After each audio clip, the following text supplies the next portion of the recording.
Okay, so yesterday we were on probability. This is med lab.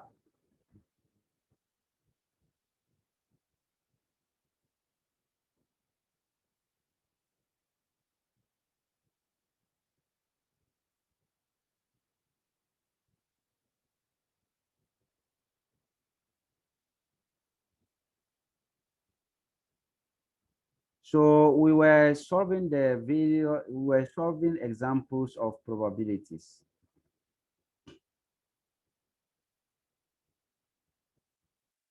Okay, so now let's continue.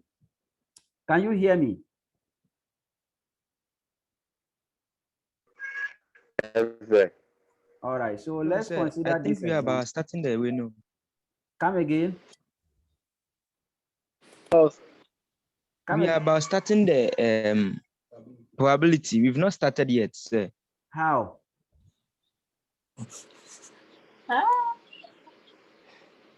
We've started yesterday. I think all the classes we started probability. No, sir. Sir, please, you didn't start with us. No, How? sir. No, sir. Yesterday, which venue did we meet? LT12. LT12. LT12 in the morning. Yes. So what did we do when we met yesterday? We continued We from showed you the doses descriptive. and the box and whiskey. Yeah, box and whisker We plot did the yesterday. boss and whisker plots. That's where we ended. Then you pull up past behind. Yes. Hey, what the way you know?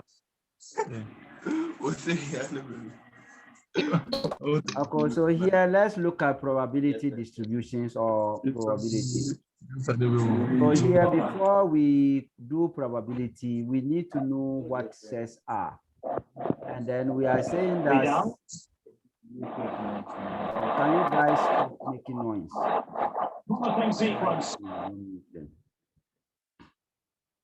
So we are saying that before we are able to do probability, let us learn what set theory is.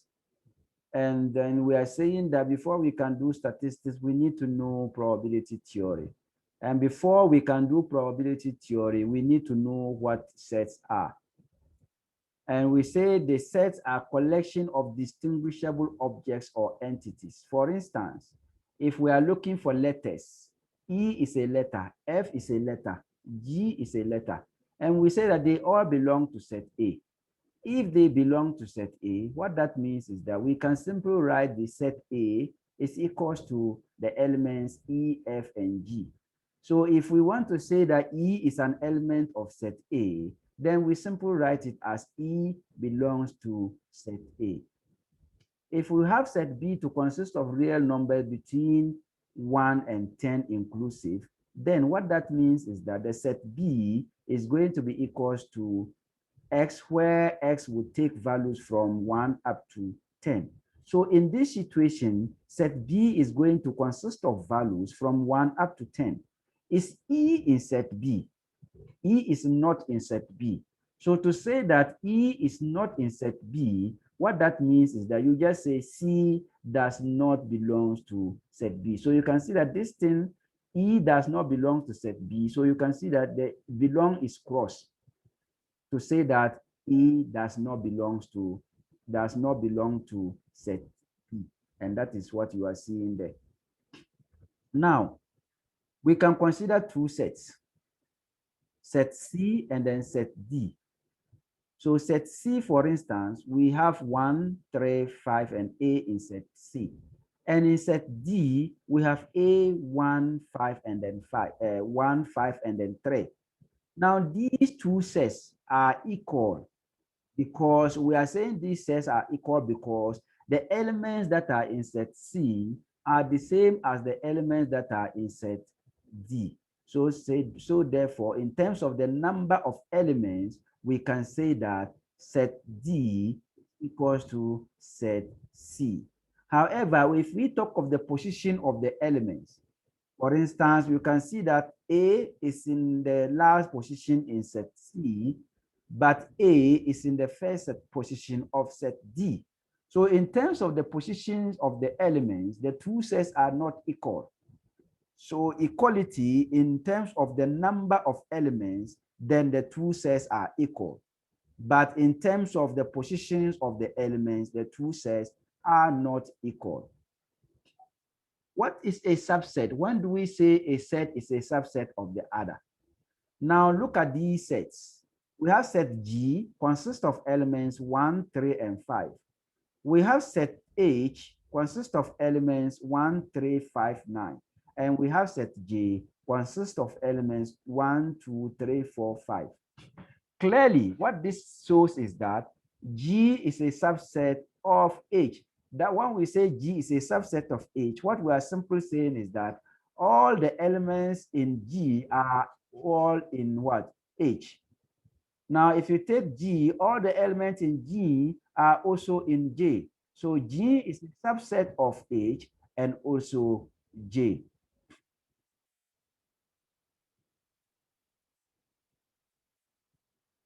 Now, so what? I'm coming just.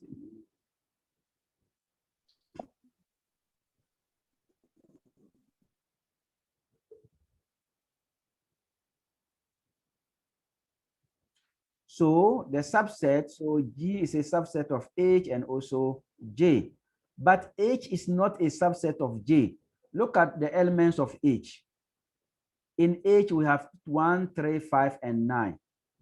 And then J, you have 1, 2, 3, 4, 5. So you can see that all the elements in H are not in J. So therefore, H is not a subset of J and so forth. So you can try this example and try to check whether these statements are true or not. Intersection. When do we say two sets intersect? We have set L, which consists of elements A, B, C. N consists of B, C, and then M consists of B, C, D. Now, are they intersecting? So when we are looking for intersection, we are looking for elements that are in both sets. Let's take L and N, for instance. If you take L and N, then the intersection is what? B, C. So B is in L and also in N. C is in L and also in N. So what that means is that C and N, L and N are intersecting, and the elements are B and then C. If you take L and then M, you can see that B, C are also intersecting. If you take N and then M, the same thing. So you can see that N is a subset of M. N is a subset of M, but L is not a subset of M. That's why we say L is not a subset. This symbol is a subset. So when we cross it, it means it's not a subset. And then we can find the intersections as well. You can try this example also and see what you are going to get, P intersection Q. And then you find out whether 5 is a subset of the intersection, and also find out whether 10 is a subset of the intersection. Empty sets. When do we say two sets are empty or they are mutually exclusive? Sets are said to be mutually exclusive if they don't have any elements in common. So if you find the intersection of two sets and they don't have anything in common, what that means is that the sets are what? Null set or empty set or mutually exclusive. Now let's consider set L and then R.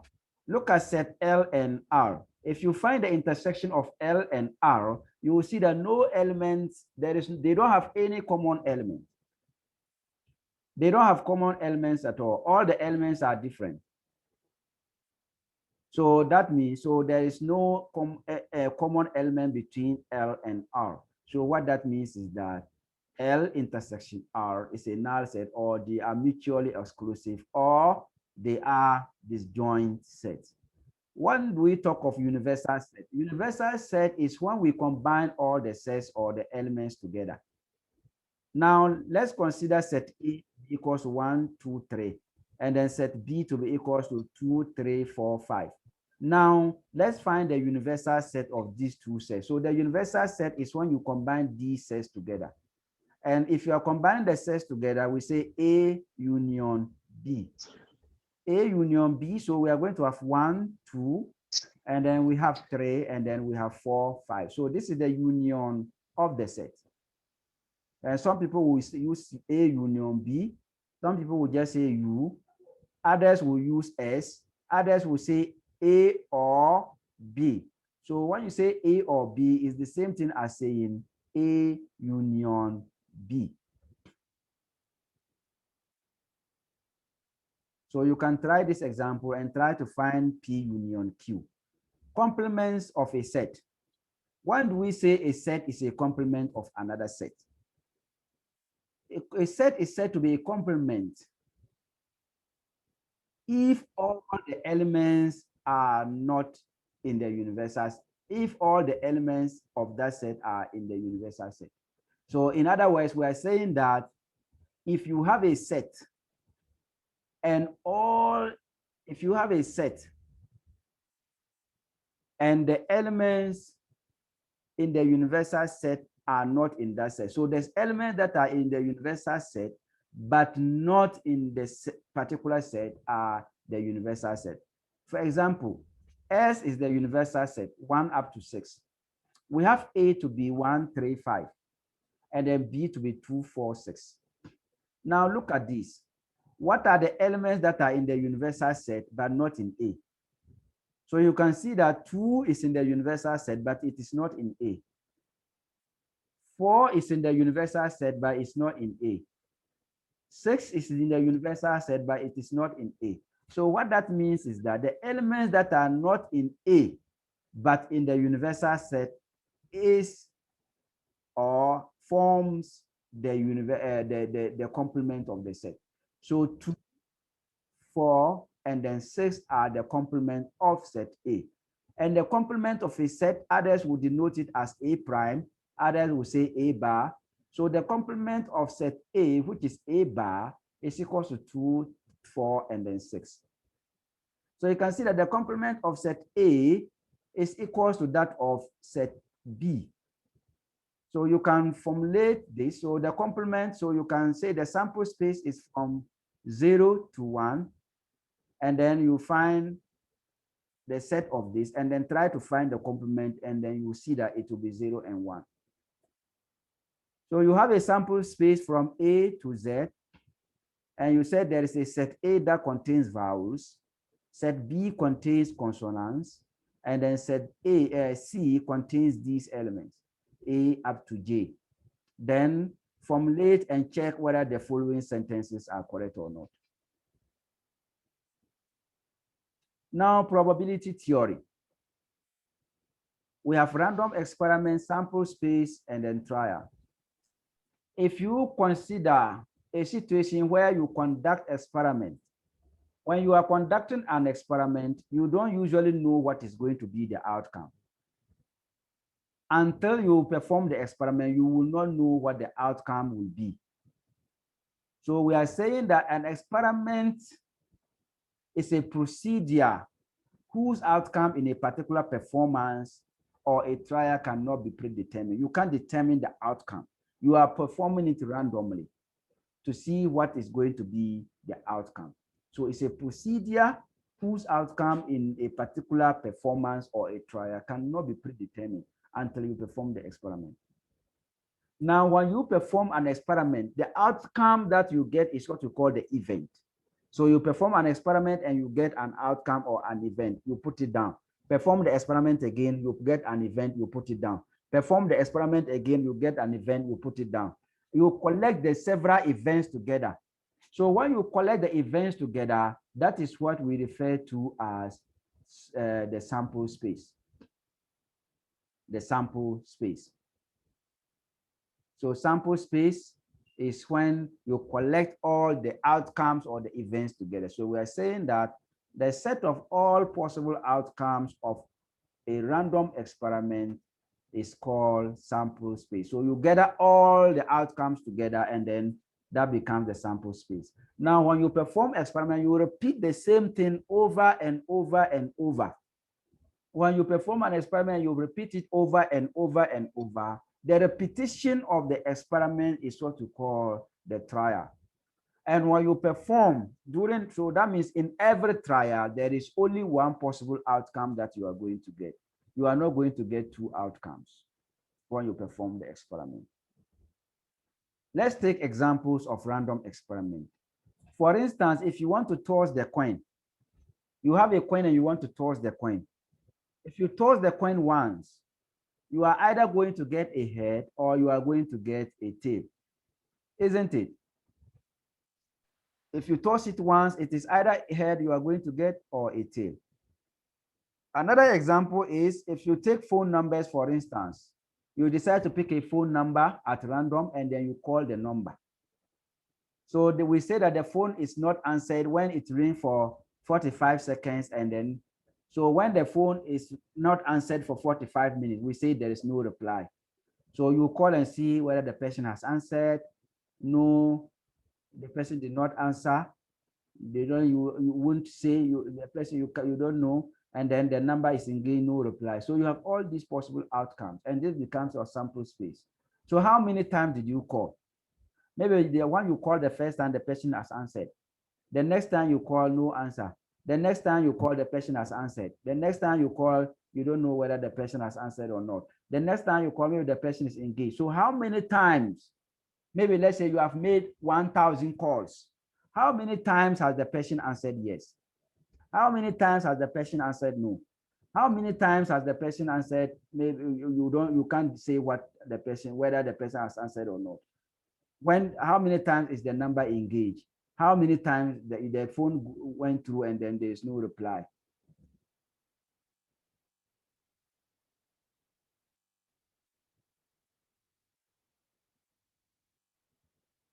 There are a lot of people who are joining. I think their network is not good, so they are hanging, joining all the time. They are not coming in. I don't know what is going on. Yeah.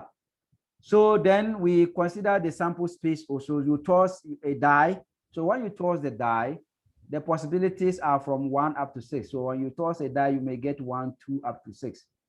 So when you toss the die 1,000 times, how many ones did you get? How many 2s did you get? How many 3s did you get? How many 6 did you get? Then you can then compute probability of occurrence out of 1,000 throws of the coin of the die. You can also consider a situation where you want to design a traffic light, but you need resource to convince people that yes, there is the need for traffic lights here.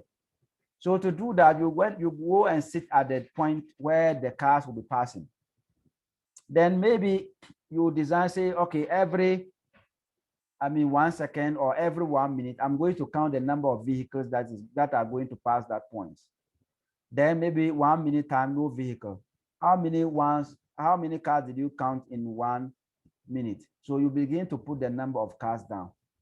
So in 1 minute, you get 1 car passing. How many times did you get 1 car passing?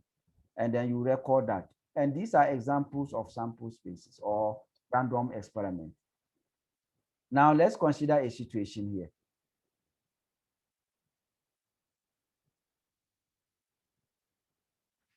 So here we are saying that an event is an outcome of a random experiment or any subset of the sample space. So if you consider the sample space S, which is 1 up to 6, then you have another set 1, 3, 5, and then you have another set 3, 4, and then 5, 6. Now you can see that set A consists of what? Odd numbers. Set A consists of odd numbers. Now you can look at set C. Set C consists of numbers greater than 6, greater than 3. So now if I say, what is the probability of getting an odd number when I toss the die? Then that means I have to count the number of odd numbers in the die and divide them by 6. So I'm going to have 1, 2, 3. So the odd numbers in the die, they are 3. So I'm going to have 3 divided by 6. And that will give me the probability of getting an odd number if I toss the die. If I want to find the probability of getting an even number if I toss the die, then I'm going to count the even numbers and divide them by 6. So the even numbers, when I toss the die, they are going to be 2, 4, and then 6. So set of even numbers in the die, they are 3. So the probability that if I toss the die, I'm going to get 6 I'm going to get an even number occurring is 1, 2, 3, and that is 3 over. What is the probability that if I toss the die, I'm going to get a number that is greater than or equals to 3? So numbers that are greater than or equals to 3, they are 3, 4, 5, 6. So how many numbers are that? 1, 2, 3, 4. So we're going to have 4 divided by 6, and that is the probability. Now we have types of events. Some events cannot occur. Some events occur only once and once, whilst others events are empty. Now let's look at them.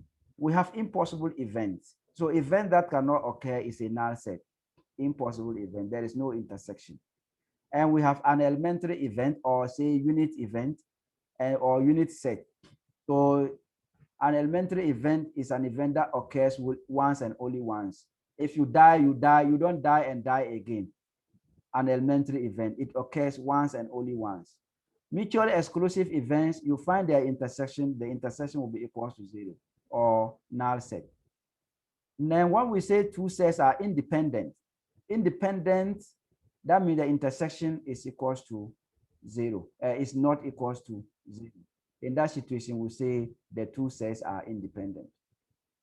So when two sets are independent, the intersection is not equal to 0. When they are mutually exclusive, the intersection is equal to 0. So these are examples. You can look at them. Now pay attention to these assumptions or these formulations here. If I have an event A, and that event belongs to a sample space S, so we are saying that this event is occurring from a sample space S, then I can write the probability of A as this. Probability of A is written as this. And what I'm saying in the first bullet point is that if I compute any probability value, the value shouldn't be greater than 1, and it shouldn't be less than 0. What that means is that probability values should be between 0 and 1. You cannot get a probability value to be negative, and then you cannot also get a probability value to be greater than 1. They are between 0 and 1. Also, if I have my sample space and I compute all the probabilities of the events in the sample space occurring, and I add all of them up, I should get 1. So that's why I'm saying probability of the sample space should give me 1. So if I find probability of event A occurring plus probability of event B occurring plus probability of event A occurring, event C occurring, event D occurring, if I add those probabilities together, I should get 1. Then mutually exclusive events. Remember the probability of A union B back from senior high school. The probability of A union B is equal to probability of A plus probability of B minus probability of A intersection B. That is what you know from the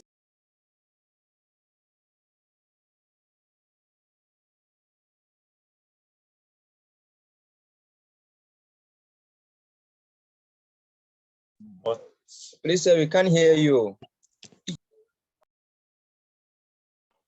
Sir, we cannot hear you. Please, sir, you're He left the line. Let's try another quote, like, please, sir, we cannot hear you. No, I think I might left the line. Network problem, maybe network Have problem. you closed? Time. What's Oh. up? You know why for I go pay. Munya buta. Quiet, keep quiet.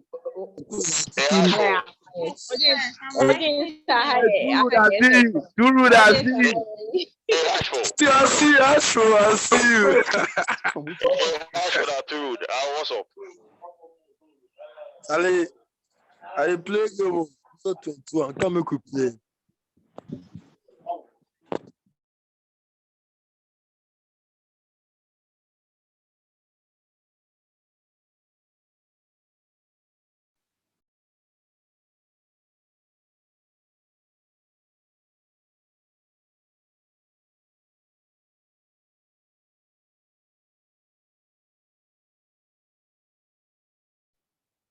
Hello? Hello. Yes, so let's move on. So if they are mutually exclusive, the intersection is going to go to 0. So you'll be left with only this. This part, leave the relative frequency part, and let's move on. Let's look at these theorems. Now, if I find the probability that an event will occur, and then I find the probability that the event will not occur, and I sum them up, I should get 1, because that is the sample space.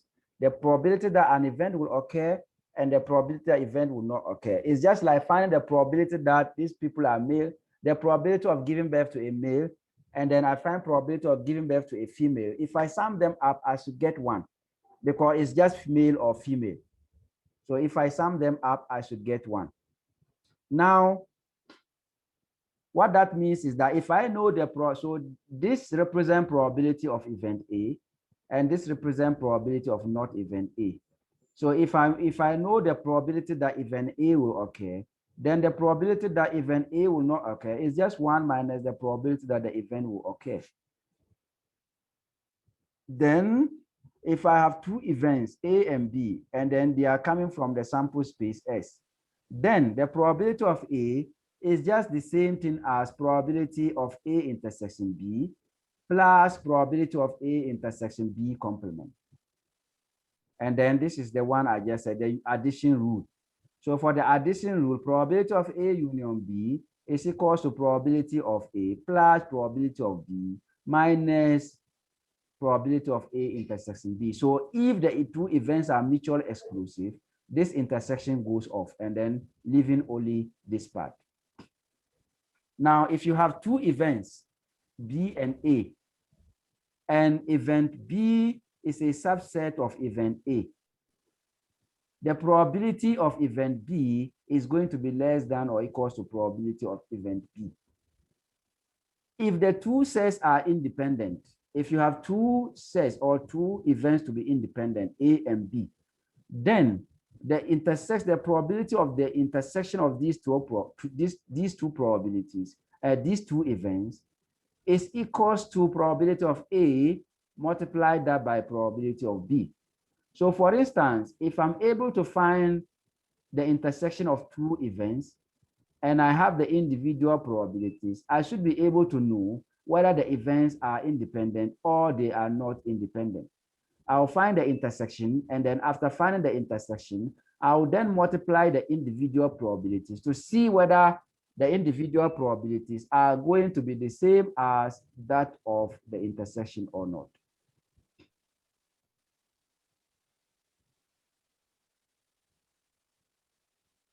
Now let's take an example. So let's say you have probability of event A to be equals to 0.5, and then probability of B to be 0.6, then probability of A intersection B to be 0.3. Find the probability of event B not occurring. Find the probability of event A intersection event B not occurring. Find the probability of A union B. So what do? So we want to find probability of not B, the probability that event B will not occur. Probability that event B will not occur is just the same as 1 minus probability of event B occurring. And that is just going to be equals to 1 minus 0.6, which is equals to 0.4. So the probability that event B will not occur is 40%. And the probability that event B will occur is 60%. Then theorem 2, we use that.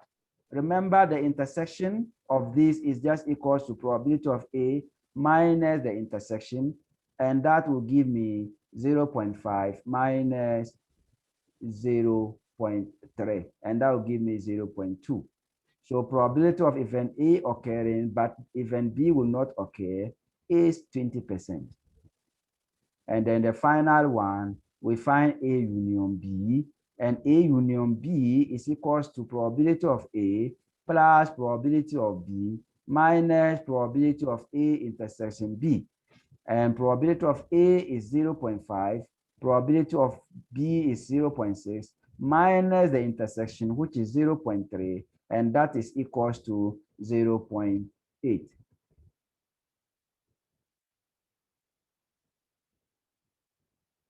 So you can try your hands on the bullet number 2. Ignore this part.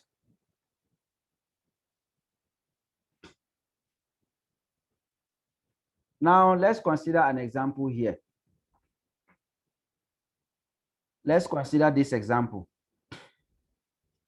A study on 100,000 white people in South Africa. And the aim of the study is to estimate the probability of having a blood type O among the white population. We found that 45,000 to have blood type O. Then what is the probability of finding or having blood type O among the 100,000 white population? So that means the number of blood type O, people with blood type O, they are 45,000. People, the total number of people, 100,000. So that means the probability of having blood type O is equals to the number of people with blood type O divided by the total population of white people, which is 100,000. So we divide, this is supposed to be 45, not 44. So 45,000 divided by 100,000, and that will give us 45%. So the probability that you will find a blood type O among the 100,000 white people is 45%. Let's look at the second example. The second example is saying that the number of positive amoebiasis cases. So this is an infection, and it's an infection that affects the intestines. So we are saying that you've conducted a test and you realize that 59 of them has the infection. And then the negative cases is 151. So the question is, what is the probability of having infection? And then the other one is, what is the probability that one does not have the infection? So the number of people tested positive is 55. The number of those tested negative is 151. And the total number is 210. So the probability that you have the infection is equal to the number of people who are positive divided by the total population of cases. And that is 59 divided by 210. And that gives us 28%. The probability of getting the infection is low, which is 28%. And then we have the probability of not getting the infection or not getting the disease or testing negative. And that is just 1 minus the probability. That is just 1. So the probability of infection. Elisha, I will remove you from the group. You are talking.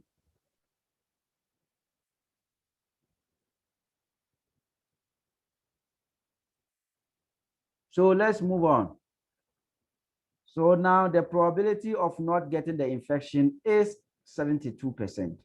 So the probability of not getting the infection is high, and that is 72%. Here is another example. 100 new babies were born in municipal hospital in Sunyani. And out of that 100, we have 55 to be females and then 45 to be males.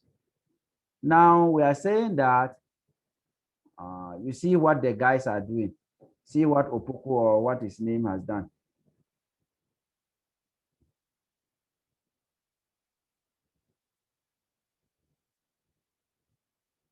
So we are saying that calculate and interpret the probability that newborn baby is a female. Also calculate and interpret the probability that newborn baby is not a female. So we are simply saying that what is the probability that the newborn baby in this hospital is going to be a male, and what is the probability that is going to be a female?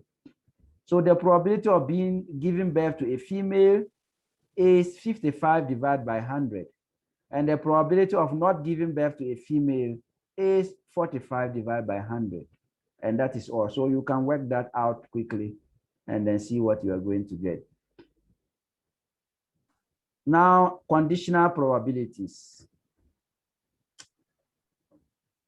I wish I could cut this. Conditional probabilities.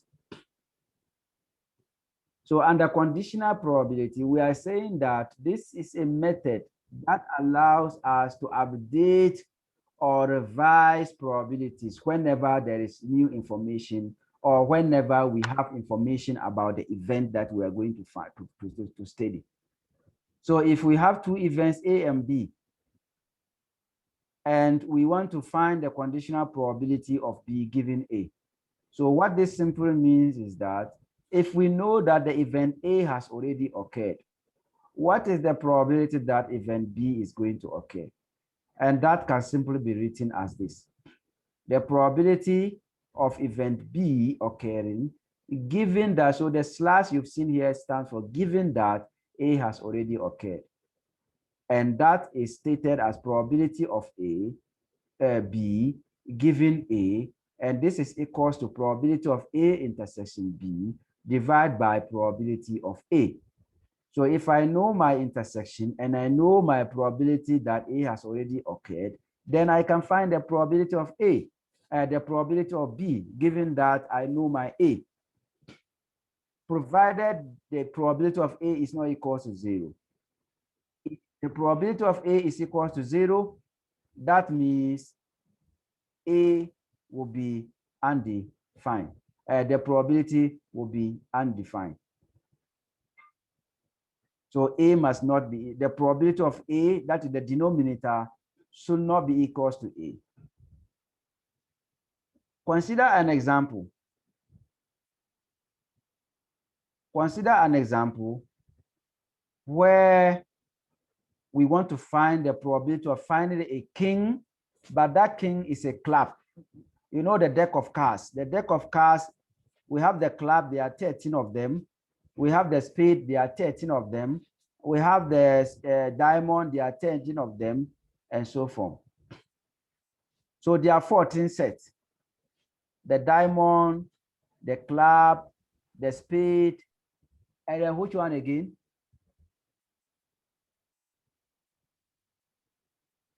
And which one again? The heart. And the heart. Kalu. The heart. The kalo is the diamond. So we have the heart. I forgot, I think it's the heart. Okay. So now we want to find king. So the queen is the club. So we find king of clubs, given that it's coming from the clubs. So we know that there are clubs. What is the probability of finding the king? So that is just equals to going to be equal to probability of king of clubs intersection clubs divided by clubs. But we are just finding king of clubs. So this intersection is just the same as king of clubs. And king of club is just 1 out of the 52. So we have 1 over 52. And then club, there are 15 of them. So there are 13 of them. So it's just 13 out of 52. And that gives us 1 over 13. Here is an example. So suppose we have two events, A and B, and the probability of event A is 0.6, B is 0.2. Probability of A given B is 0.5. We want to find the probability of B given A. We want to find probability of A union B. We want to find probability of A not occurring and probability of B occurring.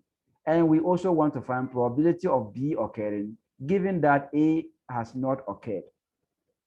But we know that we are given probability of A given B to be equal to 0.5. What that means is that probability of A given B is equals to probability of A intersection B divided by probability of B. We know we know probability of A given B.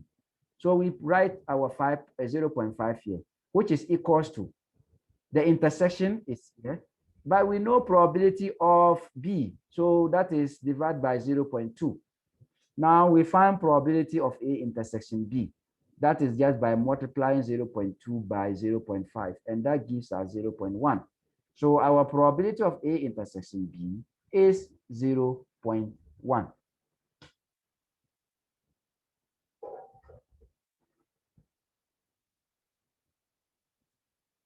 Now let's find the probability of B given A. So the probability of B given A is equal to probability of A intersection B. So whether you've written it A intersection B or B intersection A, they are the same. So probability of A intersection B divided by probability of A.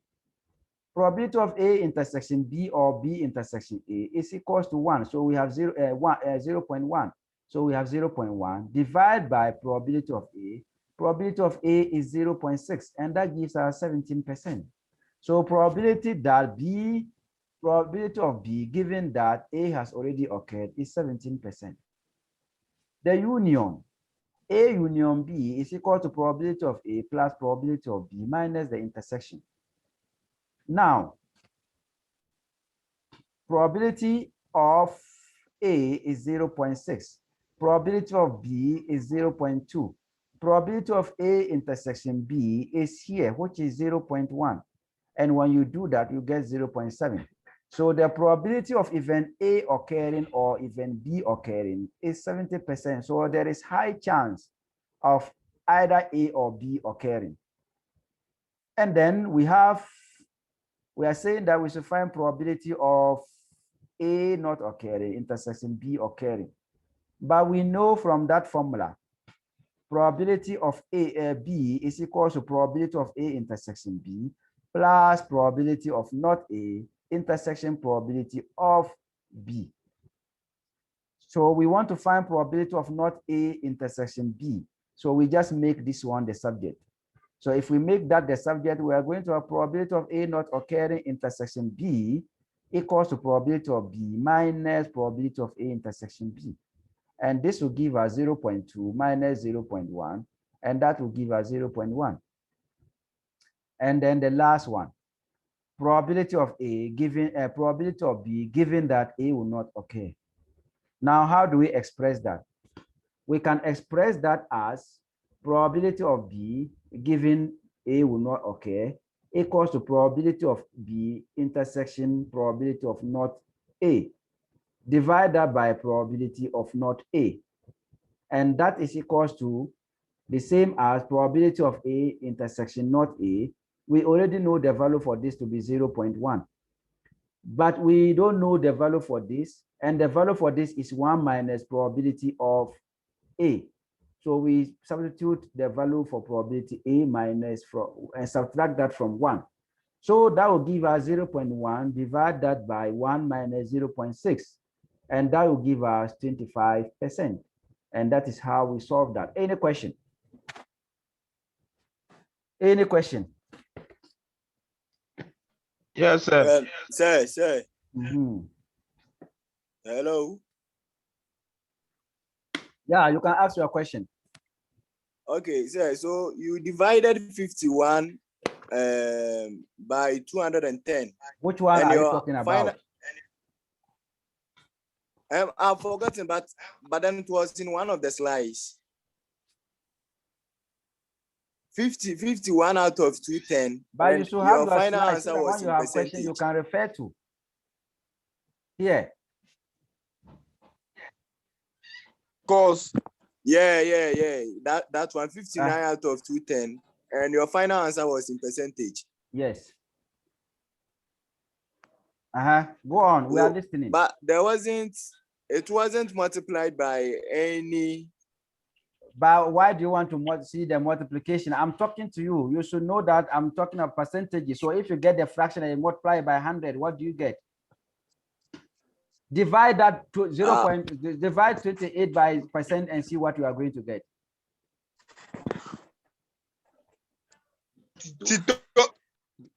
28 divided by 100 is what? 28 divided by 100 is what? Is 0.28. What is 59 divided by 210? 59 divided by 210. What is that value? 0.28. Come again. Hello? What is 59 divided by 210? Yeah, 29. 59 divided by 2 is 29. What do you get? 0.280. Are they the same or different?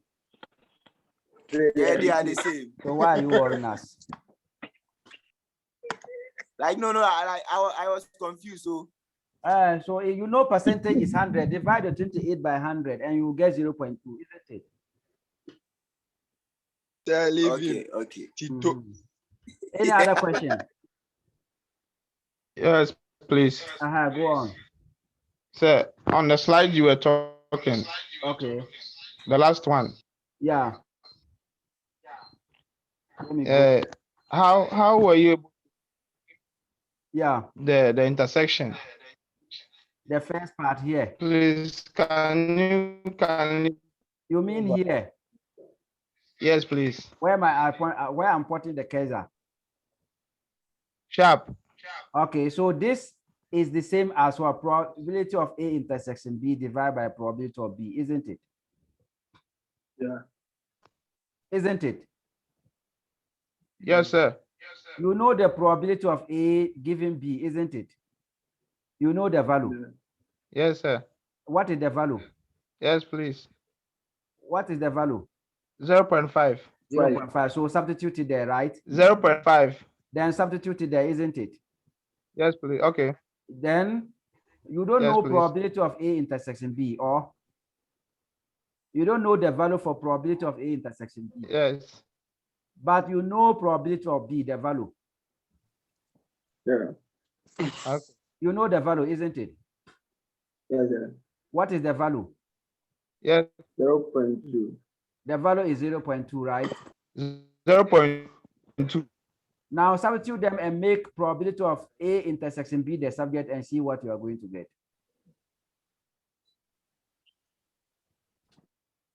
Can you see that?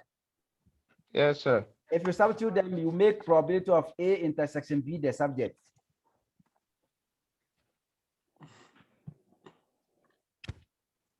Are you okay?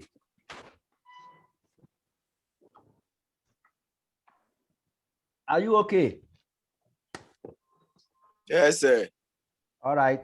Any other question? Yes, sir. Any other question? More questions? Yes, our time is up. So if you don't have questions, we go. If you have questions, ask.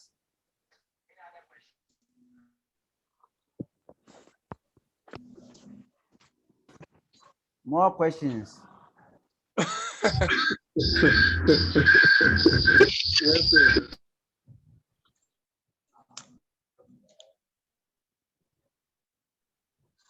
Or you people don't have questions?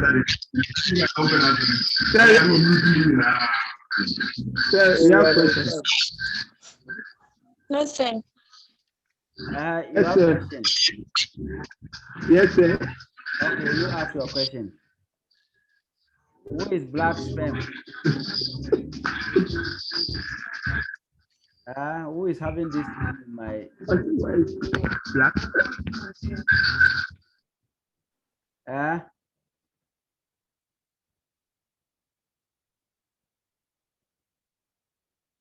Are you asking questions or No question. okay? So we meet on Monday, right?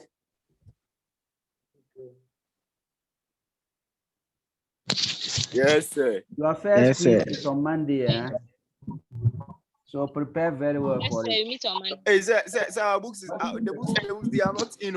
But you people are very stingy. They ask you to pay, you don't want to pay.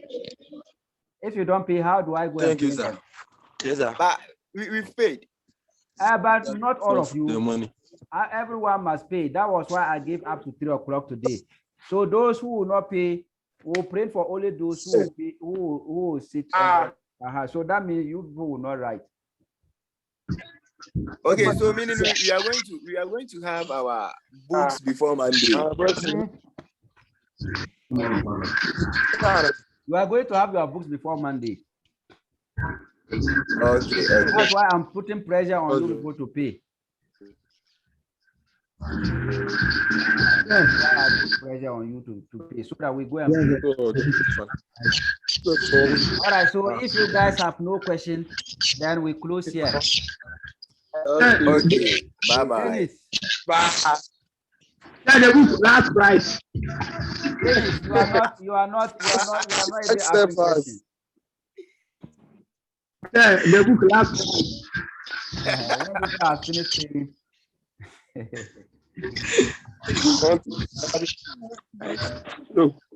Okay, so so Sir, please, the book. Sir, please. We wanted to give you photo to the phone. I should give you what? The book. One of us have paid. Okay, we'll meet on Monday. Someone of us has paid. Let them pay the books to me. Recording. Yeah. Can I please get it?